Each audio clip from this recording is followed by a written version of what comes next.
समय पहले की बात है। एक बहुत ही बुद्धिमान सन्यासी एक जंगल के पास अपनी कुटिया बनाकर रहा करता था।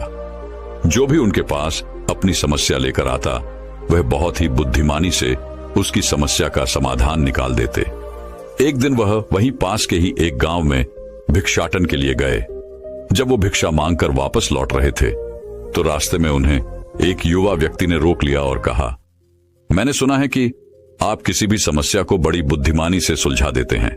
हालांकि मुझे तो ज्यादा विश्वास नहीं कि आप मेरी इस जटिल समस्या को सुलझा पाएंगे, लेकिन मैंने लोगों से आपकी बुद्धिमानी के बहुत से किस्से सुन रखे हैं। इसलिए मैं आपसे एक बात जानना चाहता हूं कि हमें किसी भी काम में असफलता की घबराहट क्यों होती है, और हम अपने किसी भी लक्ष्य को असफलता के घबराहट के बिना कैसे प्राप्त कर सकते हैं। युवा व्यक्ति का यह प्रश्न सुन बौद्ध सन्यासी मुस्कुराए और बोले, मैं तुम्हारे इस प्रश्न का उत्तर जरूर दूंगा, और उसके बाद से तुम्हारी सारी घबराहट भी खत्म हो जाएगी। लेकिन उससे पहले तुम्हें मेरे साथ मेरी कुटिया तक चलना होगा। वह युवा लड़का उस सन्यासी की बुद्धिमत्ता को परखना चाहता था, इसीलिए वह कुटिया तक जाने के लिए तैयार हो गया।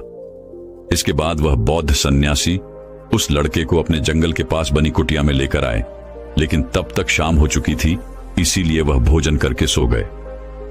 अगले दिन जब वह उठे तो बुद्धिमान सन्यासी ने उस लड़के से कहा, चलो आज मैं तुम्हें जंगल की सैर करा के लाता हूं।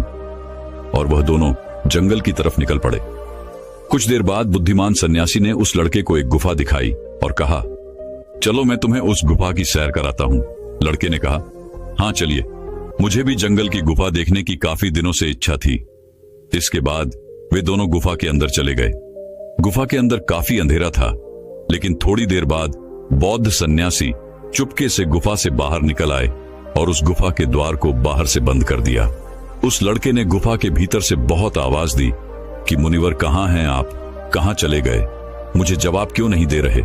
लेकिन बहुत देर तक कोई जवाब न मिलने के बाद वह घबरा गया और घबराकर गुफा के द्वार की तरफ भागा। जैसे ही वह गुफा की प्रवेश द्वार पर पहुंचा, वह हैरान रह गया।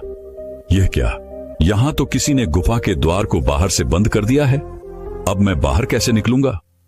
अब वह अकेले अकेले उस अंधेरी गुफा में काफी भयभीत और परेशान हो गया। वह सोचने लगा कि कहीं उस सन्यासी ने उसे मारने की योजना तो नहीं बनाई थी।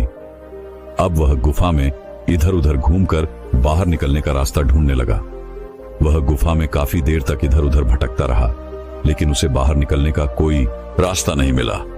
अब उसे जोरों की प्यास और भूख भी लग रही थी, इसीलिए वह शांत होकर एक जगह बैठ गया। तभी उसे एक सुरंग से सूर्य की रोशनी आती हुई दिखाई दी, और उस रोशनी आने वाली सुरंग तक पहुंचना बहुत ही कठिन था, क्योंकि चारों तरफ बस अंधेरा ही अंधेरा था, और वह सुरंग भी काफी ऊंचाई पर थी। पर फिर भी वह तुरंत उठा और अपनी सारी भूख प्यास को भूलकर अपना सारा ध्यान उस गुफा से बाहर निकलने पर लगा दिया। काफी मेहनत और प्रयास करने के बाद वह उस सूर्य की रोशनी आने वाली सुरंग तक पहुंच गया, और कुछ दूर तक उस सुरंग में ही ऊपर चढ़ता गया। तभी अचानक उसे वह सन्यासी हाथ आगे बढ़ाता हुआ दिखाई दिया। वह लड़का झट से उस सन्यासी का हाथ पकड़कर बाहर आ गया, और बाहर निकलते ही उस सन्यासी को गुस्से से चिल्लाकर कहा, मुनिवर आप पागल हो गए हैं। आप मुझे अंधेरी गुफा में अकेले छोड़कर आ गए। आपको पता है मैं कितना भयभीत हो गया था और मुझे कितने जोरों की प्यास लगी है। उस सन्यासी ने मुस्कुराते हुए उसे पानी दिया और कहा, अब मेरी बातों को ध्यान से सुनना। तुम इस गुफा के बाहर सिर्फ 2 कारणों की वजह से निकल पाए, जिसने तुम्हें इस गुफा से बाहर निकलने के लिए मजबूर किया। पहला कारण, क्योंकि तुम्हें जोरों की प्यास और भूख लगी थी, और दूसरा कारण, तुम्हें वहां घुटन महसूस हो रही थी, क्योंकि तुम्हें मित्रों और परिवार वालों के साथ रहने की आदत पड़ चुकी है। अब मैं तुम्हें 2 मुख्य कारण बताता हूं, जिसकी वजह से तुम इस गुफा से बाहर निकल पाए। पहला कारण, क्योंकि तुम्हारे साथ वहां यह कहने के लिए लोग नहीं थे कि इतने अंधेरे में इतनी ऊंचाई पर तुम उस सुरंग तक कैसे पहुंच पाओगे, यह तो असंभव है। और दूसरा कारण, वहां यह कहने के लिए भी लोग नहीं थे कि चलो कोई दूसरा रास्ता देखते हैं, इससे भी आसान रास्ता मिल जाएगा और हम बहुत आसानी से इसको फिर से बाहर निकल जाएंगे। सफलता प्राप्त करने का नियम भी कुछ ऐसा ही है।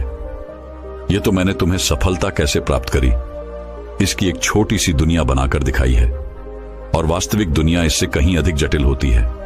वहां हमें सलाह देने के लिए बहुत से फालतू लोग मिल जाते हैं, जो खुद तो कुछ कर नहीं पाए, लेकिन हमें ज्ञान देंगे कि यह मत करो, यह बहुत कठिन है, यह तुमसे ना हो पाएगा, इससे अच्छा तो तुम वह काम कर लो, उसमें तुम्हें निश्चित रूप से सफलता मिल जाएगी। और ऐसे ही वह हमारे दिमाग को भटका कर चले जाते हैं और हमें खुद पर संदेह होने लगता है। सफलता ना मिलने का एक बड़ा कारण यह भी है कि सफलता प्राप्त करने की प्रक्रिया बहुत लंबी होती है, और यहाँ जब हमारा मन घंटों घंटों में बदल जाता है, तो फिर लक्ष्य प्राप्ति के महीनों और सालों के प्रयास में ही हमारा मन क्यों नहीं बदलेगा। हमारा मन बदल ही जाता है और हम उस रास्ते को छोड़कर अलग अलग राष्ट्रीय अपनाने लगते हैं। गौतम बुद्ध अक्सर अपने शिष्यों से कहा करते थे कि परेशानियां हमें तभी दिखती हैं जब हमारा ध्यान हमारे लक्ष्य पर नहीं होता। और यह बात 100% सही है। जैसे जब एक तीरंदाज तीर मारने वाला होता है तो वह अपनी एक आंख को बंद कर लेता है और दूसरी आंख से सिर्फ लक्ष्य को देखता है, तब जाकर वह अपने लक्ष्य को भेद पाता है। ठीक इसी प्रकार हमें सफलता का डर तभी लगता है जब हमारा ध्यान अपने लक्ष्य पर न होकर रास्ते पर आने वाली कठिनाइयों पर होता है। तुम इस गुफा से बाहर इसीलिए निकल पाए क्योंकि तुम्हें गुफा के अंदर सुरंग से आने वाली रोशनी के अलावा और कुछ दिखाई नहीं पड़ रहा था। अगर उस गुफा के अंदर प्रकाश होता तो तुम वहां के बड़े बड़े गड्ढों और कीड़े मकोड़ों को देखकर डर जाते और वहीं भटकते रह जाते।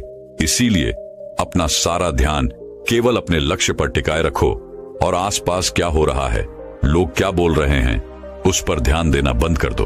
तुम्हारे मित्र और रिश्तेदार क्या कर रहे हैं, उन्हें सफलता मिली कि नहीं, ये सब देखना बंद कर दो और केवल खुद के काम पर ध्यान दो। फिर देखना कि जब तुम्हारा समय आएगा तो लोग खड़े होकर तुम्हारे लिए तालियां बजाएंगे। और इतना कहकर वह बुद्धिमान सन्यासी मौन हो गए। उस युवा लड़के ने कहा, मुनिवर, आपने तो आज मेरी आंखें ही खोल दी। आपने कही हर एक बात में ही मुझे बुद्धिमानी नजर आई। आप सच में बहुत बुद्धिमान हैं, इसीलिए सभी आपको बुद्धिमानी का लोहा मानते हैं। मैं आपको वचन देता हूं कि आज से मैं मेरे मन को कभी भी असफलता के डर से नहीं सताऊंगा। मैं अपना पूरा ध्यान सिर्फ अपने काम पर लगाऊंगा और जल्दी ही एक सफल व्यक्ति बनकर दिखाऊंगा।